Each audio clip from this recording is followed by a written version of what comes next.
Avignon, c'est vraiment une ville avec un cœur qui est le Palais des Papes. Et autour, de façon presque circulaire, comme dans un astrolabe, les autres musées tournent autour de ce grand musée. Tous ces autres musées s'égrènent selon un parcours que j'ai voulu le plus romantique presque. C'est-à-dire que cette idée de se promener dans Avignon, prendre le temps d'aller d'un musée à l'autre. J'avais envie de montrer ça déjà à travers ce parcours. Et puis m'appuyer sur les grandes collections qui sont là, que ce soit la collection 18e au musée Calvet, ou les primitifs italiens au Petit Palais, ou le lapidaire avec toutes les stèles gréco-romaines, ou la collection Lambert avec toutes ces œuvres minimales que j'ai pu choisir.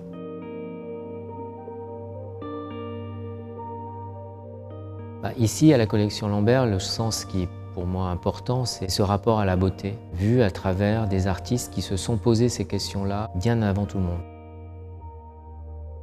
Les lieux sont tous très différents, avec des volumes, avec des époques, avec des collections différentes. Donc à chaque fois, je dirais, le contexte influe sur les œuvres, mais l'idée c'est quand même d'avoir une grande exposition à l'échelle de la ville. Il y a des éléments très très forts, comme l'eau par exemple, qu'on voit aussi bien sous forme évocatrice grâce à ces grands sols de briques bleues, mais qui peut être aussi une vraie fontaine, comme on le voit dans le jardin du Palais des Papes, ou des 14 fontaines mises dans des anciens bains 19e, qui eux sont au contraire des lieux très intimes, liés au corps, liés aux soins, une autre ambiance que le grandiose Palais des Papes. L'image du ciel est liée à ce désir de contemplation que j'ai dans mon travail, qui est soit lié aux fleurs, soit lié à la nature, mais aussi au ciel. Les astres, ça fait partie de mon travail depuis le début. C'est une présence comme ça en filigrane dans mon travail, cette idée de l'infini, de choses qui nous dépassent. Les étoiles, c'est aussi cette idée de l'or qui nous vient des étoiles. Cette matière que j'utilise, qui n'est pas née sur Terre, mais qui est née de la collision de supernovas il y a des millions d'années. Oui, ce rapport aux éléments qui nous sont proches et en même temps qui nous emmènent vers un infiniment grand. Et puis c'est aussi une chose qui nous parle à tous. Le cosmos, le ciel étoilé, c'est quelque chose qu'on a dans toutes les cultures, dans toutes les religions. C'est un dénominateur commun à beaucoup de gens.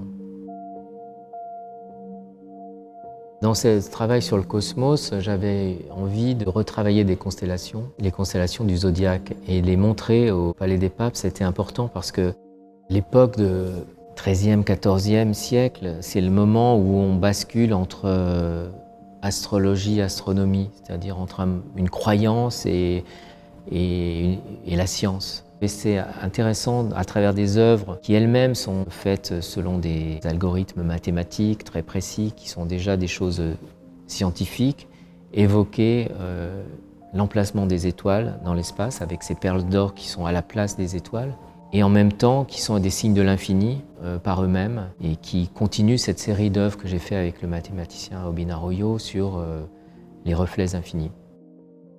C'était un vrai plaisir de transformer une des salles du palais en grand planétarium, sachant qu'à une époque précise, les papes, au contraire, se cachaient. Il y avait des cabinets secrets pour étudier les étoiles. Les œuvres, en grande partie, ont été faites spécialement pour les lieux. C'est-à-dire qu'il y a 140 œuvres nouvelles qui ont été créées pour cette exposition, et beaucoup in situ, et beaucoup aussi contraintes par les lieux, puisqu'il faut imaginer que des œuvres monumentales doivent passer par des petites portes, puisque ce ne sont pas des musées d'art contemporain, ce sont des lieux historiques. C'était un challenge que j'ai pu faire grâce à mon studio. Je n'aurais jamais pu faire cette exposition sans le groupe qui m'accompagne, où on est quand même maintenant presque 20 personnes à travailler sur ce projet depuis 2 ans.